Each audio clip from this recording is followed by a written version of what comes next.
Subscribe करें और bell दबाएं ताकि कोई खबर रह न जाए।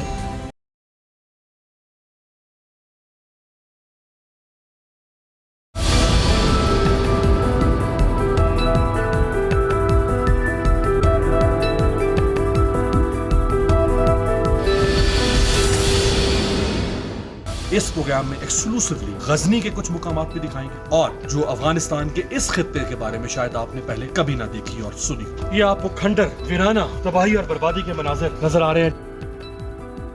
ये अफगानिस्तान की यूथ है जिसका मुस्तकबिल कुछ और होना चाहिए। चाहे ईरानी हो या यूनानी, सासानी हो या अब्बासी, गौरी हो या मंगोल, मुगल हो या दुरानी, और सोवियत यूनियन हो या अमेरिका, अफगानिस्तान तारीख के कई हमलावरों के निशाने पर रहा। वो चंगेज खान हो या सिकंदर आजम, ये तमाम हमलावर और इनकी अफवाज अफगानिस्तान के सीने पर बहुत सारे निशानात छोड़ गए हैं। गजनी, इस वक्त जहां मैं मौजूद हूं, ये गजनवी सल्तनत का दारुल हुकूमत था।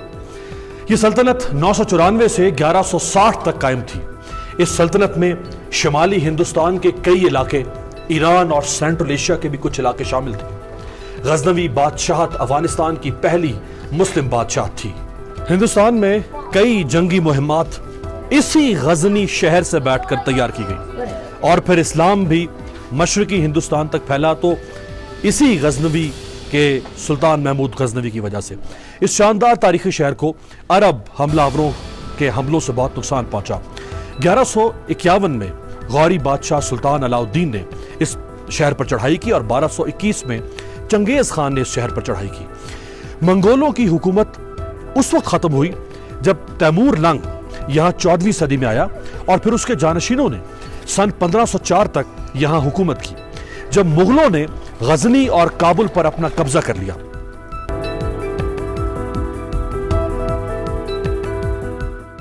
यह सुल्तान महमूद गजनवी का मकबरा है। सुल्तान महमूद गजनवी 2 नवंबर सन 971 में पैदा हुए और वो अमीर सुब्तगैन के सबसे बड़े बेटे थे। सन 1000 से 1026 तक सुल्तान महमूद गजनवी ने हिंदुस्तान पर 17 हमले किए, जिनमें सन 1025 में सोमनाथ का हमला सबसे मशहूर समझा जाता है। हिंदुस्तान से इकट्ठा किया गया माले गनीमत सुल्तान महमूद गजनवी गजनी लाए और यूं गजनी को उन्होंने इस्लामी तहजीब का गहवारा बनाया। सुल्तान ऑफ गजनवी ने एशिया के हर इलाके से शायर इकट्ठे किए, जिनमें फिरदौसी जैसा तारीख का बड़ा नाम भी शामिल था। इन्होंने फ़न और अदब की सरपरस्ती की। इनके दरबार में अल बैरूनी जैसे दानश्वर और आलिम और फराबी जैसे मौर्रिख हाजिरी दिया करते थे। सुल्तान महमूद गजनवी का इंतकाल 30 अप्रैल सन 1030 में हुआ।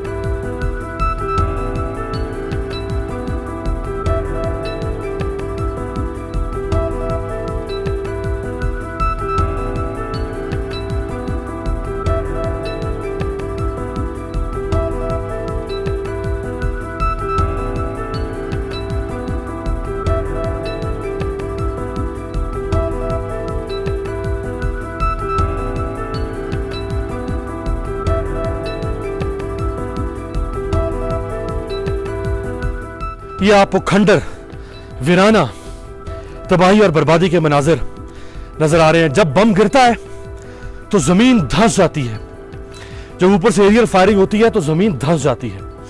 और गजनी सूबा भी, जिस तरह हमने आपको लोगर सूबा दिखाया, जैसे हमने आपको मैदान वर्दक दिखाया या मैदान वर्दख जिसे कहा जाता है, उसी तरह से गजनी सूबा जो है वो भी बुरी तरह से मुतासर हुआ है। जो बेशतर घर आपको अफगानिस्तान के अंदर, अगर आप शहरों से बाहर निकल के मुज़फ़ात में जाएं, इन घरों की जो बनावट है या इन घरों की जो तामीर है या जो तर्ज तामीर है, वो पाकिस्तान में बने हुए मट्टी के, गारे के कच्चे घरों से काफी हद तक मुख्तलिफ है। यहां जो मट्टी के घर बनते हैं, गारे से घर बनते हैं, वो बहुत खूबसूरत घर होते हैं और वो 2-2, 3-3 मंजिला घर होते हैं। यानी अमूमन पाकिस्तान में आपने शायद, अगरचे पाकिस्तान के देहातों में अक्सरियत घरों की जो है वो गारे और मट्टी से तामीर की जाती है, लेकिन आपको पाकिस्तान में देहातों में ऐसा कोई घर नहीं मिलेगा जो 2 या 3 मंजिला घर हो और उस घर में बहुत खूबसूरत खिड़कियां हों, बहुत खूबसूरत दरवाजे हों, उस घर को अंदर से बहुत खूबसूरत फर्निश किया गया हो। लेकिन अफगानिस्तान में आपको यह चीज मिलती है कि यहाँ पे घर बहुत खूबसूरत तामीर किए जाते हैं, देहातों के अंदर भी, और वो कच्चे घर होते हैं, गारे के बने हुए घर होते हैं। हमने आपको जो गजनी शहर के अंदर सुल्तान महमूद गजनवी ने जो कदीम शहर तामीर किया था, इस शहर की दीवारें भी अगर आप देखें तो ये भी गारे की कच्ची दीवारें हैं, लेकिन बहुत पुख्ता और बहुत मजबूत दीवारें हैं। तो आपको देहातों में अक्सर इसी किस्म के घर मिलेंगे जो बर्बाद हालत में, जिनको सिर्फ और सिर्फ याद रहे कि इनको अमेरिका या उसके इत्तेहादियों ने बमबारी से, रॉकेट लॉन्चर से, फायरिंग से बर्बाद नहीं किया, बल्कि इन घरों को खुद अफगान फौज ने भी बमबारी से बर्बाद किया है।